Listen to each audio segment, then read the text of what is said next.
আমারে অনেকে কইতেছে যে আপনি প্রফেসর ইউনূসের সরকারের উপরে এত চেতলেন কেন?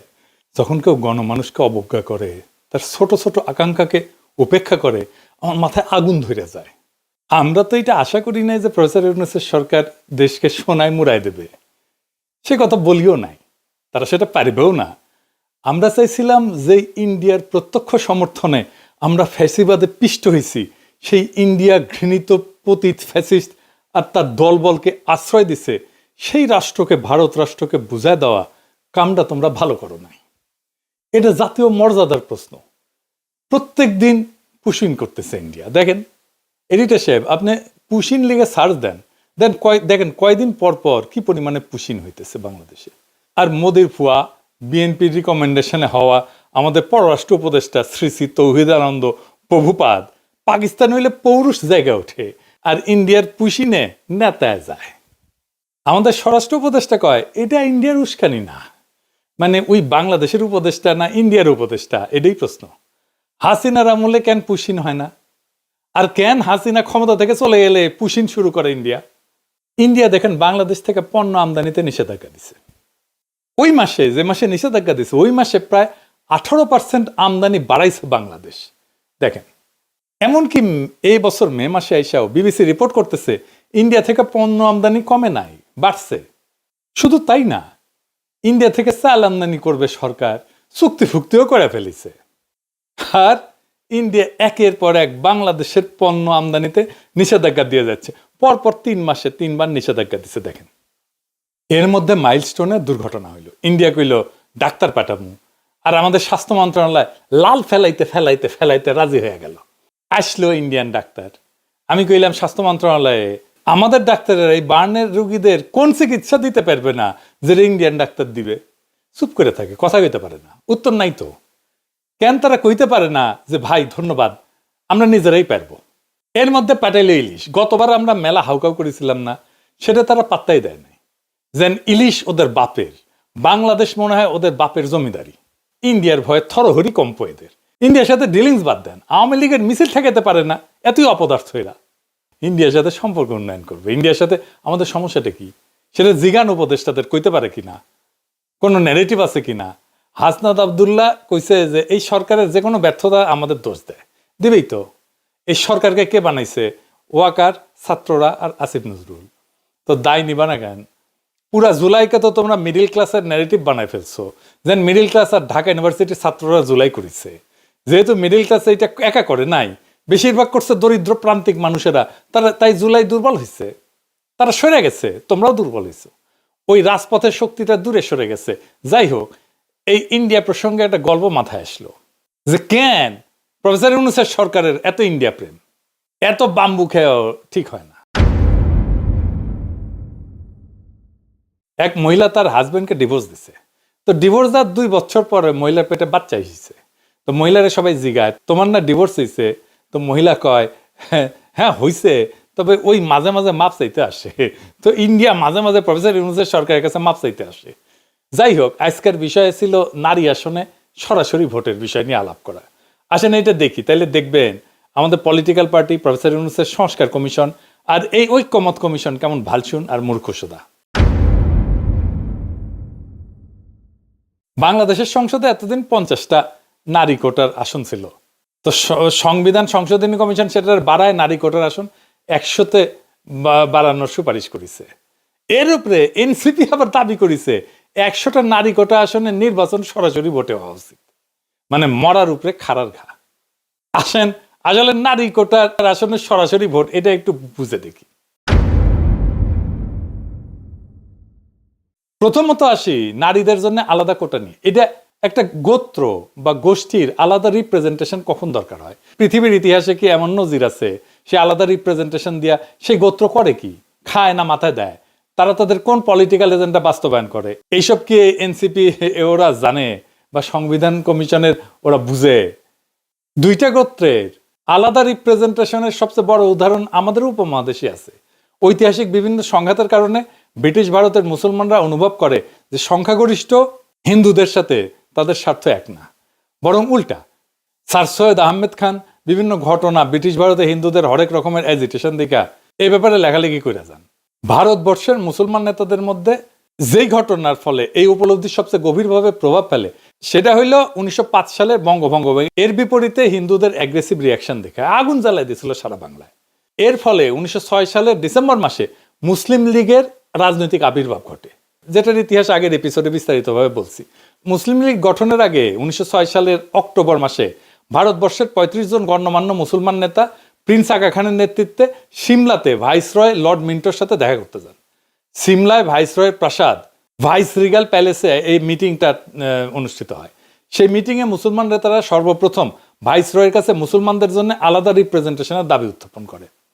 ভাইসরয়ের কাছে মুসলমান নেতারা একটা অ্যাড্রেস ড্রাফট করে উপস্থাপন করে। সেটা ড্রাফট করছিল বিহারের সৈয়দ হোসেন বিলগ্রামি আর উত্তরপ্রদেশের সৈয়দ মীর মেহেদি আলী, যিনি নবাব মোহসিনুল মুলক নামে পরিচিত ছিলেন আর স্যার সৈয়দ আহমেদ খানের ঘনিষ্ঠ বন্ধু এবং উত্তরসূরি ছিলেন।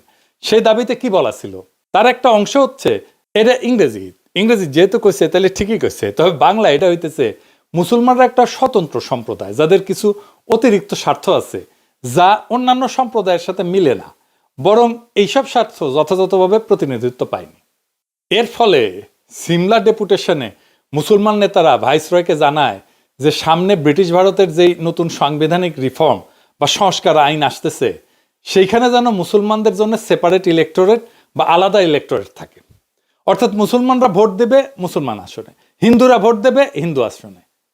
এটার একটা নাম ছিল রোয়েদাদ। লর্ড মিন্টো মুসলমানদের স্বার্থ রক্ষার প্রতিশ্রুতি দেন এবং 1909 সালে যেই মোরলে মিন্টো অ্যাক্ট পাশ করা হয় ব্রিটিশ পার্লামেন্টে ভারতবর্ষের সংবিধান নিয়ে, সেখানে সর্বপ্রথম মুসলমানদের জন্য আলাদা ইলেক্টোরেট বরাদ্দ করা হয়। এইখানে মুসলমানরা কেন এরকম অনুভব করলো, তাদেরকে হিন্দুরা কি চোখে দেখতো, এসবের ইতিহাসের বাস্তবতা একদম ইতিহাসের বিভিন্ন লিটারেচার যেমন বঙ্কিম, শরৎচন্দ্র, ডিএল রায়, নীরজ চৌধুরী এদের কাছ থেকে কোট করেই প্রমাণ করে দেখানো যাবে, সেটা অন্য আলাপ। এর ধারাবাহিকতা এবং আরো অসংখ্য ঘটনার ফলশ্রুতিতে 1947 সালে পাকিস্তান রাষ্ট্রের আবির্ভাব ঘটে। এছাড়া আর একটা উদাহরণ আছে বেলজিয়ামে। বেলজিয়ামের দুইটা গোত্র আছে, ওয়ালুন যারা ফরাসি ভাষায় কথা বলে, আর একটা হচ্ছে ফ্লেমিশ বা যারা ডাচ বা ওলদান ভাষায় কথা বলে। ফেডারেল পার্লামেন্টে এই দুই গোত্রের রিপ্রেজেন্টেশন সেপারেট, তাদের আলাদা আলাদা সিট মানে সেপারেট ইলেক্টোরেট। এছাড়া এদের নিজস্ব আলাদা পার্লামেন্টও আছে, মানে খালি ওয়ালুনদের জন্য পার্লামেন্ট আর খালি ফ্লেমিশদের জন্য পার্লামেন্ট। তাইলে এতক্ষণ ধরে যা বুঝলাম আমরা, সেটার মর্মার্থ হচ্ছে একটা গোত্র বা গোষ্ঠী তখনই নিজেদের জন্য আলাদা সেপারেট ইলেক্টোরেট অথবা রিপ্রেজেন্টেশন দাবি করে যখন তারা অনুভব করে যে তাদের স্বার্থ অন্য গোত্র সংরক্ষণ করবে না। তারা অন্য গোত্রের মানুষকে বিশ্বাস করে না এবং অন্য গোত্রের মানুষ যা করবে যে সেটা তাদের স্বার্থের ঠিক বিপরীত হবে। এখন এই যে নারীদের জন্য আলাদা সংরক্ষিত আসন, এটা তো একটা হাসজারু মার্কা আলাদা রিপ্রেজেন্টেশনের বুদ্ধি, একদম টিপিক্যাল বাঙ্গু প্রগতিশীল মার্কা বুদ্ধি। কিরকম প্রগতিশীল, এই যে দেখেন দিল্লির মালমতিগঞ্জ প্রথম আলো এটার একদম ডাইহার্ট প্রমোট করে। মতি মাহফুজ আমাদের যা করতে বলবে আমাদের বাই ডিফল্ট সেটার উল্টা কাজ করা উচিত। আসেন এটার ভিতরের বিষয়টা একটু বুঝে দেখি। নারী আর পুরুষ কি রাজনৈতিকভাবে আলাদা গোত্র বা গোষ্ঠী? কখনোই না, হতেই পারে না। এটার উদ্ভট অসম্ভব প্রস্তাবনা। সেপারেট বা আলাদা রিপ্রেজেন্টেশনের প্রশ্ন তখনই ওঠে যখন কোনো গোত্র বা গোষ্ঠী রাজনৈতিক বা পলিটিক্যাল দৃষ্টিকোণ থেকে নিজেদের স্বার্থকে অন্য গোষ্ঠীর স্বার্থ থেকে আলাদা বিবেচনা করে। একটা রাজনৈতিক মতাদর্শ বা ফিলোসফিতে নারী পুরুষ উভয়ে একই সাথে পার্টিসিপেট করে। যেমন আওয়ামী লীগের রাজনৈতিক মতাদর্শ কি, সেটাও কন ভারতের পাঁচাটা, তাই তো, আর 71-এর চেতনা। এই যে আওয়ামী নারী, আওয়ামী পুরুষ, আওয়ামী বৃদ্ধ, আওয়ামী যুবক সবাই এটা ধারণ করে। একইভাবে বামাদের রাজনৈতিক মতাদর্শ কি, যেটা যাই হোক বাম নারী পুরুষ একসাথে ধারণ করে, তাই না? ইসলামী রাজনীতির মতাদর্শ নারী পুরুষ উভয় একসাথে ধারণ করে। এখানে নারীদের সাথে পুরুষদের কোনো ন্যূনতম রাজনৈতিক ডিফারেন্স নেই। নারী আর পুরুষ আলাদা সেপারেট কোনো রাজনৈতিক গোষ্ঠী না, যে ঠিক যেরকম যুবক আর বৃদ্ধ কোনো আলাদা রাজনৈতিক গোষ্ঠী না। কাউকে কি কোশ্মিন কালেও কোনো প্রস্তাব আনতে শুনছেন যে বৃদ্ধদের জন্য আইনসভাতে আলাদা সিট লাগবে, 40 থেকে 50 বছর বয়সের জন্য আলাদা সিট লাগবে, 20 থেকে 30 বছর বয়সের জন্য আলাদা সিট লাগবে? না, শুনেন নাই। তো এটা বলার সময় আমার ভয় লেগেছে যে কওয়া যায় না বাঙ্গুলেন তো সবই সম্ভব, হয়তো সামনে কেউ এরকম দাবি তুললেও তুলতে পারে, অথবা আর এরকম উদ্ভট দাবি উঠতে পারে। যেমন যে সমস্ত মেয়েদের চুলের রং সোনালি আর ব্রুনেট, যাদের চুলের রঙের গাঢ় বাদামি, তাদের জন্য আলাদা আলাদা সিট লাগবে। যদিও বাংলাদেশের অধিকাংশ মেয়ের চুলের রং কালো, কিন্তু পাশ্চাত্যে কিন্তু ব্লন্ড আর ব্রুনেটদের মধ্যে রেশারেশি আছে, এখন এই বাঙ্গু লজিকে চুলের রং অথবা চোখের রঙের উপরে ভিত্তি করে তাহলে সংসদে আলাদা সিট থাকতে পারে। নারীদের রাজনৈতিক পরিচয় আর স্বার্থ কি পুরুষদের থেকে আলাদা? না, একদম না। আমি একজন নারী, ভারতীয় আওয়ামী বাম দালাল, যেমন লাকি আক্তারকে যেরকম অপছন্দ করি, সেই একই রকম ভাবে অপছন্দ করি পুরুষ অমিপিয়াল আর এই যে হিজরা নাকি মুন্নিশা অনেকে কয়। তো এখানে নারী পুরুষ হিজরা তো ম্যাটার না। ঠিক আর উল্টা, আমি জুলাই আগস্ট বিপ্লবের এই বিপ্লবী নারীদেরকে ঠিক ততটাই রাজনৈতিকভাবে আপন মনে করি যতটা করি জুলাই আগস্ট বিপ্লবের বিপ্লবী পুরুষদেরকে। ওই যে বিএনপির ব্ল্যাকমেল কুইন রুমিন পারানা আর ফজা পাগলা দুটোই আমার একই রকম রাজনৈতিক শত্রু। এখানে নারী পুরুষের তো কোনো প্রশ্নই ওঠে না।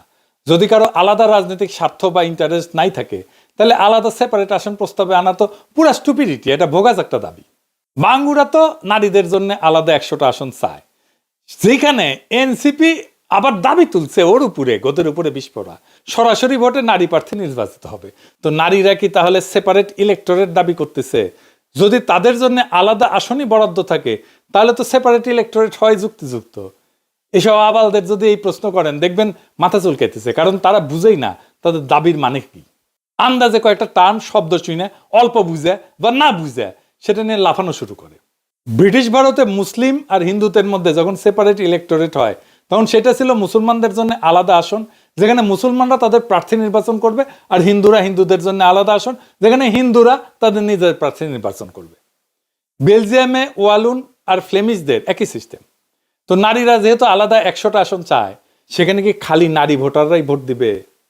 মানে নারী এমপিদেরকে কি খালি নারী ভোটাররাই নির্বাচিত করবে? যদি এর উত্তর চান দেখবেন যে মাথা চুলকাইতেছে। উত্তর যদি হয় হ্যাঁ, তাহলে সেই নারী ভোটাররা কি পুরুষ বা কম্বাইন্ড আসনেও ভোট দিবে? তো এখন এরা কবে যে হ্যাঁ অবশ্যই দিবে। তাইলে তো নারীদের ডাবল ভোট হয়ে গেল, মানে একজন নারী ভোটার 2বার করে ভোট দিচ্ছে, যেখানে পুরুষরা 1বার করে ভোট দিচ্ছে, যেটা গণতন্ত্রের একদম মৌলিক নীতি, 1 পার্সন 1 ভোট। এই মূল নীতির বিরুদ্ধে। বিশ্বের কোথাও এরকম উদ্ভট সেপারেট রিপ্রেজেন্টেশন সিস্টেম নাই। আর ধরেন যদি এটা সেপারেট রিপ্রেজেন্টেশন সিস্টেম হয় তাহলে নারী তো অর্ধেক বাংলাদেশের, তো 300 আসন পুরুষের আর 100 আসন নারীর, এটা কোনো ইনসাফ হইল?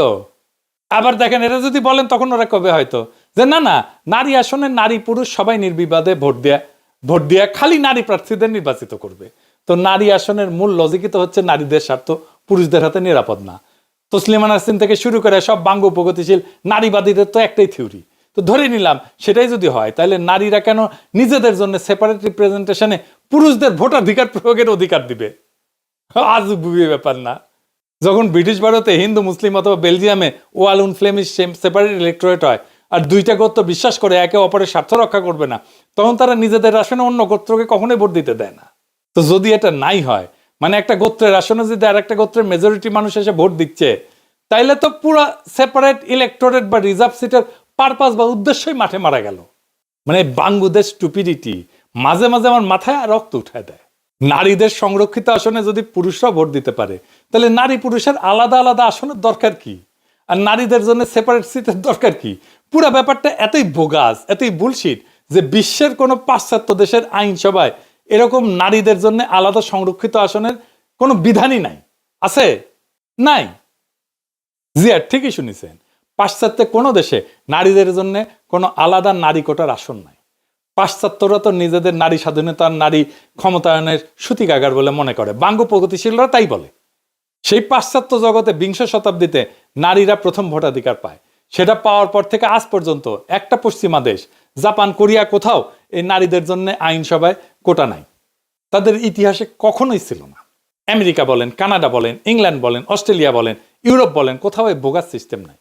তো বাঙ্গু প্রগতিশীলরা তো ক্যাথলিকের চেয়ে তো মোর পোপ হইল। মানে কেউ যদি নিজেকে পোপের চেয়ে বড় ক্যাথলিক মনে করে, এইসব আতেলদেরকে বলা হয় মোর ক্যাথলিক দেন পোপ। তো বিশ্বের নারীদের জন্য কোটা আসন কোন কোন দেশে আছে জানেন? শুনবেন? আসেন এটা শুনি। নামগুলা কিন্তু মজার: Rwanda, Uganda, Bangladesh, Nepal, Pakistan, Jordan. বাঙ্গুল্যান্ডকে তো অনেকে উগান্ডার সাথে তুলনা করে, সেটা যে একেবারে ভুল তা কিন্তু না। মানে সব তৃতীয় বিশ্বের দেশ যেখানে বোকাচোদা মতিকণ্ঠ মার্কা প্রগতিশীল আলগা নারীবাদীরা আছে, সুলতানা কামাল চক্রবর্তী, রাশেদা চৌধুরী, খুশি কবির, তসলিমা নাসরিন, এই সমস্ত কপালে বড় বড় টিপ পড়া নিরেট বুদ্ধির মালগুলা গোজামিল বয়ান গিলাইছে জাতিকে, সেই জায়গাতেই আছে এগুলা। সামনে যে নতুন বাংলাদেশের স্বপ্ন আপনারা দেখি, সেখানে সংসদে আইনসভায় এসব বোগাস নারী কোটার কোনো আসন থাকবে না। পুরা নারী কোটার আসনকে এরা অ্যাবলিশ করে দেওয়া হবে, জয় বাংলা করে দেওয়া হবে। আইনসভা বিষয়ে আমাদের পজিশন খুব সিম্পল, কোনো পিয়ার না, কোনো উচ্চ কক্ষ না, কোনো নারী কোটা না, তিনটা। তো ফাইনালি যেটা আবার আগের কথায় ফিরে আসি, ওই যে কইছিলাম যে আমাদের জাতীয় মর্যাদা ওইটা বিক্রি হবে না, এটা আমাদের শহীদের রক্তে কেনা। আজকের শপথ হোক, আমরা চাই মর্যাদার দেশ, শির দ্বারা উঁচু করার মেধাবী নেতৃত্ব, আর এমন একটা রাষ্ট্র যেখানে প্রত্যেকটা সিদ্ধান্তের কেন্দ্রে থাকবে জনগণ, আর শুধু জনগণ। এই পথেই বাংলাদেশ হবে সত্যিকার অর্থে স্বাধীন, মর্যাদাবান এবং গণতান্ত্রিক। ইনকিলাব জিন্দাবাদ।